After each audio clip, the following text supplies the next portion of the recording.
कहते हैं करम में लिखिया कंकर तो क्या करेंगे शिव शंकर। 126 कंटेनर बनाए गए थे भारत में फोड़ने के लिए, लेकिन ये पहुंच गए हैं कहीं और। पाकिस्तान फूट फूट कर रोया, भारत जीत गया। और रोने वाला कौन है? बिलावल भुट्टो, जो यूएन में भारत के खिलाफ न जाने कौन कौन से बयान करता रहता है। जानेंगे जियोपॉलिटिक्स में क्या कुछ चल रहा है, आइए जानते हैं इन खबरों को विस्तार से। पाकिस्तान तो इस वक्त मंदिर का घंटा बन गया है और इसे जो कोई आकर बजा जाता है। ये बात मैं नहीं, खुद बिलावल भुट्टो कह रहा है। कल हमने आपको बताया था कि किस तरीके से विदेश मंत्री बिलावल भुट्टो का गुस्सा आईएमएफ के ऊपर टूट पड़ा था। इन्होंने कहा था कि आईएमएफ हमें लोन नहीं दे रहा है, बल्कि ऐसी मुसीबत के समय में हमें कमियां गिना रहा है कि हमारे अंदर क्या क्या कमियां हैं और हम अपने में सुधार कैसे ला सकते हैं। हम इस वक्त बहुत सारे संकट से जूझ रहे हैं। अफगानिस्तान में तख्ता पलट हुआ, 1 लाख नए शरणार्थी पाकिस्तान में घुस गए हैं, बाढ़ आया, बहुत सारी समस्याएं आई, लेकिन हमारी मदद करने के बजाय ये हमें परेशान कर रहे हैं। वैसे आपको बता दें, चाइना ने भी यही बात कही है। चाइना ने ये कहा है कि पश्चिमी दुनिया ने रूस और पाकिस्तान इन दोनों को अलग थलग छोड़ दिया है। चाइना का कहना है कि पाकिस्तान को जो मदद मिलनी चाहिए थी वो पश्चिमी दुनिया ने नहीं दिया है। तो चाइना घर बैठकर क्या कर रहा है? चाइना दे दे, $1.3 बिलियन का कर्जा दिया। पीछे में कहा जाता है पता नहीं कौन कौन से गुप्त समझौते हुए हैं, कौन सी नई फाइल बन गई है। कहा जा रहा है कि ग्वादर पोर्ट में चीनी सैनिकों की संख्या बढ़ रही है। मतलब क्या ग्वादर की पूरी डील हो गई? हम्बन टोटा पोर्ट बन गया है ग्वादर, जहां चाइना अपने सेना को कभी भी कहीं भी ला सकता है, ले जा सकता है। अब ये डील तो समय आने पर निकल कर सामने जरूर आ जाएगा कि चाइना पाकिस्तान के बीच क्या डील हुई है। चाइना एक दमड़ी भी देने वाला नहीं है बिना मतलब के। तो ये अब चाइना कह रहा है कि दुनिया के देश मदद करो पाकिस्तान की, ताकि मेरे प्लान को पाकिस्तान सफल करे। खैर, बात हो रही थी कि आईएमएफ पे बिलावल का गुस्सा फूट रहा था, लेकिन अब बिलावल ने सबसे बड़ा कारनामा किया है। कान को एक बार यकीन नहीं होगा।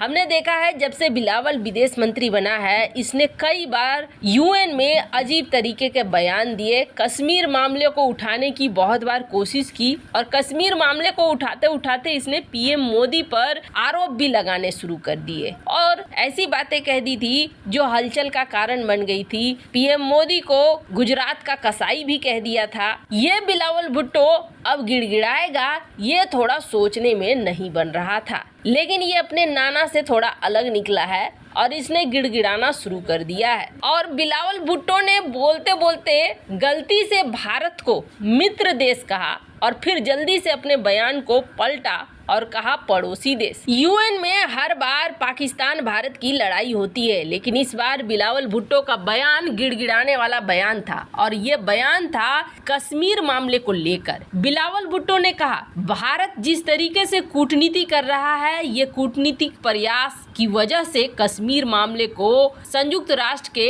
एजेंडे के केंद्र में नहीं ला पा रहा है पाकिस्तान। यानी कि पाकिस्तान मान रहा है कि कूटनीतिक तौर पर भारत काफी आगे निकल आया है। बिलावल भुट्टो ने कहा जब भी कश्मीर का मुद्दा उठाया जाता है, हमारे पड़ोसी देश कड़ी आपत्ति जताते हैं और मुखर रूप से खुलकर आपत्ति जताते हैं। बिलावल ने आगे लड़खड़ाते हुए कहा ये दावा करने की कोशिश करते हैं कि संयुक्त राष्ट्र के लिए कोई विवाद नहीं है। ये कश्मीर अंतर्राष्ट्रीय समुदाय द्वारा मान्यता प्राप्त एक विवादित क्षेत्र नहीं है। वो जोर देते हैं, तथ्यों का विरोध करते हैं, वास्तविकता का विरोध करते हैं। कश्मीर पर जो उनका दावा है उसका उन्हें समर्थन करना चाहिए। बिलावल भुट्टो ने कहा कि हम सच्चाई सामने नहीं ला पा रहे हैं, लेकिन हम प्रयास कर रहे हैं। आपको बता दें, बिलावल को या तो इतिहास का ज्ञान नहीं है या जिस तरीके से झूठे इसके नेता हैं उसी तरीके से वो भी है। 1972 में शिमला समझौता हुआ था, जिस समझौते में ये कहा गया था कि कश्मीर 2 पड़ोसी देशों का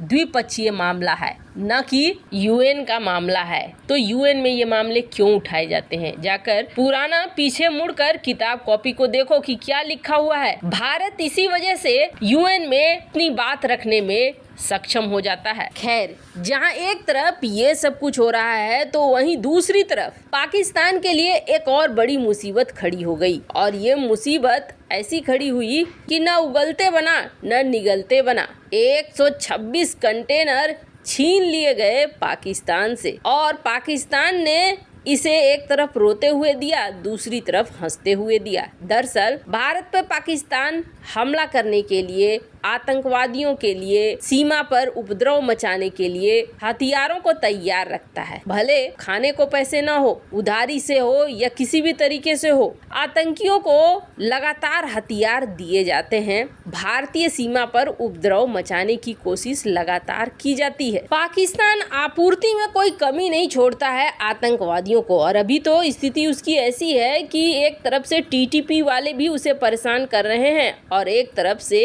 अंदर बलूचिस्तान भी परेशान कर रहे हैं। तो हथियार घरेलू मामलों में भी बनाना बेहद जरूरी हो गया है। इन्होंने बहुत सारे हथियार बनाकर रखे थे। कहा जाता है करीब 126 कंटेनर इन्होंने तैयार रखा हुआ था भारत में इस्तेमाल करने के लिए और अपने देश में भी बचाव के लिए। पर ये 126 कंटेनर उससे छीन लिए गए और उसे देना पड़ गया, रोते हुए ही सही, लेकिन देना पड़ गया। ये उसकी मजबूरी हो गई, क्योंकि वो अमेरिका के जाल में फंस चुका है, और अमेरिका ने इस जाल में इस कदर फंसाया है पाकिस्तान को कि पाकिस्तान न तो घर का रहेगा न घाट का रहेगा। शुरुआत भी हो चुकी है। इमरान खान रूस जब गया था तब इमरान खान ने रूस के साथ दोस्ती बनाने की कोशिश की थी। अमेरिका विरोधी माना जाता है इमरान खान को, और ये दोस्ती आगे भी बढ़ती। रूस तेल देता, गेहूं देता, हालांकि अभी भी शिपमेंट भेज रहा है। तेल की शिपमेंट मार्च महीने में आने वाली है, तो वहीं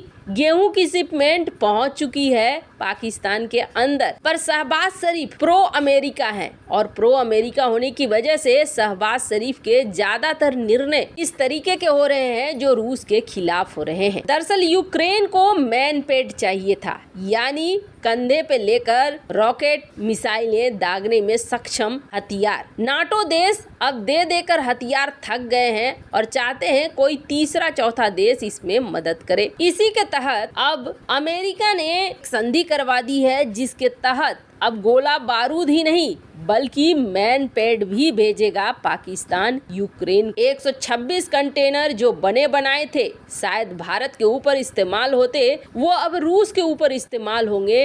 रूस के ऊपर एक तरीके से पाकिस्तान ने हमला शुरू कर दिया है, और ये हमला कहीं न कहीं ये सोचकर कर रहा है कि अमेरिका यूक्रेन की तरह पाकिस्तान को मदद देगा। वैसे इन सब मामले में आपकी क्या राय है, कमेंट कर जरूर बताएं। जल्द मिलते हैं अगले वीडियो में नई खबर के साथ।